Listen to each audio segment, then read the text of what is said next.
Donc, je n'ai jamais changé de voie, mais par contre, j'ai été happée par le milieu artistique et plus singulièrement par la mode. À quel moment de votre vie? Alors, ça s'est passé très précisément comme ça. Dans cette association où je suivais une dame, je me suis frottée au milieu de la mode parce que j'avais envie que cette personne-là découvre sa personnalité, qu'elle s'occupe d'elle, qu'elle se fasse belle. Et je suis allée avec elle l'accompagner dans un salon de mode qui s'appelait le Sabé Mode à l'époque. Et c'est là que j'ai fait la rencontre d'une styliste antillaise qui absolument ne voulait pas de quelqu'un d'autre pour présenter ses modèles que moi. Donc elle m'a vraiment poursuivie. Hein, c'est Patricia Procida. Elle m'a couru après parce qu'elle voulait absolument que je présente ses vêtements. Elle trouvait que je représentais le type physique qu'il fallait pour elle. Donc voilà, ça a commencé comme ça. Elle m'a demandé de défiler pour elle. J'ai défilé pour elle plusieurs fois. J'ai fait des photos pour elle. Et puis après, j'ai rencontré d'autres photographes. À Paris, tout ça. Et donc, de fil en aiguille, voilà, j'ai fait des couvertures de magazines sans même vraiment décider de ça. Et puis, on m'a demandé de faire plus ou moins des prestations au fur et à mesure pour d'autres stylistes. Et quand j'ai vu que ça prenait une allure trop importante pour que je ne puisse pas m'en occuper vraiment, comme je continuais encore à travailler comme éducatrice spécialisée en milieu ouvert, je travaillais à la DAS du Val d'Oise, donc tout ce qu'il y a de plus sérieux avec des familles en difficulté dans le cadre d'une circonscription dans le Val d'Oise, j'ai décidé de poser ma démission. Comme j'étais déjà fonctionnaire et titulaire, j'ai demandé une année de disponibilité. Et puis, à l'issue de cette année de disponibilité, j'ai pris encore une autre année sabbatique. Et comme ça marchait très, très bien, que j'avais un très bon agent qui est l'agence Diva, puis après, j'ai eu un agent qui est rattaché à l'agence Élite. Donc, voilà, je me suis dit, bon, pourquoi ne pas en faire un métier? On est très, très éloigné, là, finalement. Ben, oui, on est éloigné parce que ça vous emporte. Ça vous emporte. Paris, c'est la ville, la capitale de la mode, hein, jusqu'à la preuve du contraire.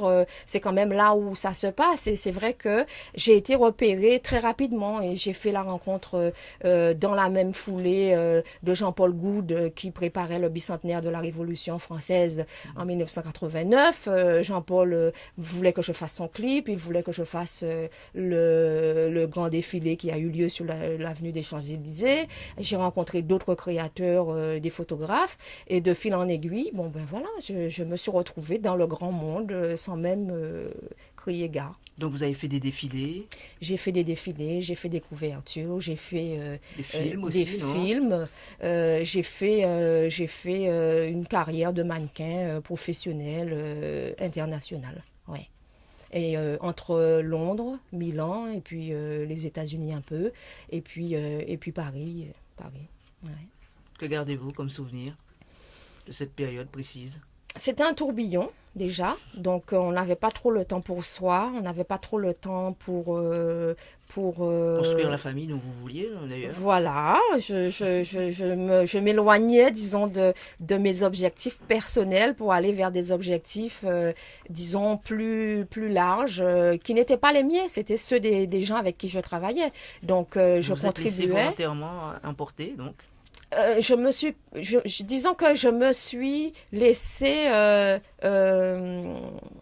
construire un personnage qui n'était pas forcément moi-même, c'est-à-dire que je n'étais que l'image. Mannequin, c'est joli, ça porte des beaux vêtements, ça représente une marque, et on est au service d'un créateur ou de plusieurs créateurs. Bon, c'est vrai que j'ai eu la chance de commencer par l'image, c'est-à-dire que ma première expérience, c'était encore avec des Guadeloupéens, Jipon Cancan et Collier Chou, c'était un petit documentaire sur les costumes réalisé par Michel Renette, commandé par cette association pour laquelle je travaillais et avec laquelle je collaborais.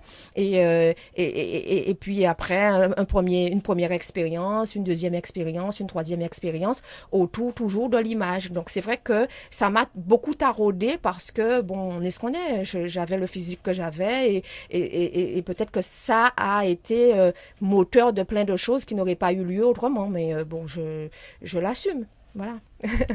Qui est Astrid 6-5 aujourd'hui? Aujourd'hui, je suis une femme épanouie, je pense. Une femme épanouie qui est passée par différentes étapes, une sorte de transformation. Je pense on ne mûrit que quand on a vraiment des vrais chocs. Hein. Moi, ma vie, c'est vraiment je ne sais pas comment expliquer ça. C'est vraiment des entrelacements de choses différentes et en même temps de choses complémentaires. Et c'est vrai que je suis épanouie parce que je l'ai voulu, parce que je l'ai choisi, parce que j'ai fait ce qu'il fallait pour aussi. C'est pas venu tout seul, c'est venu parce que je l'ai voulu.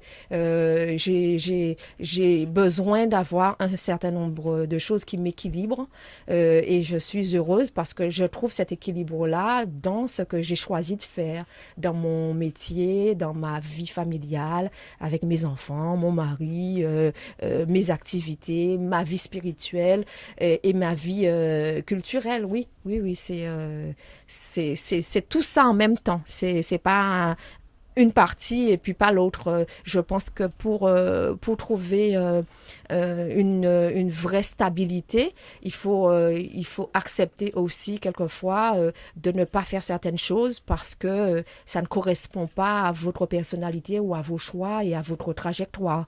Et chacun a une mission et a sa place dans cet univers. Je pense que je commence à bien trouver la mienne, ouais. Astrid, dernière question. Est-ce que vous avez passé un agréable moment avec nous? Eh bien oui, oui, oui, bien sûr, à cœur ouvert, sans détour et sans fausseté.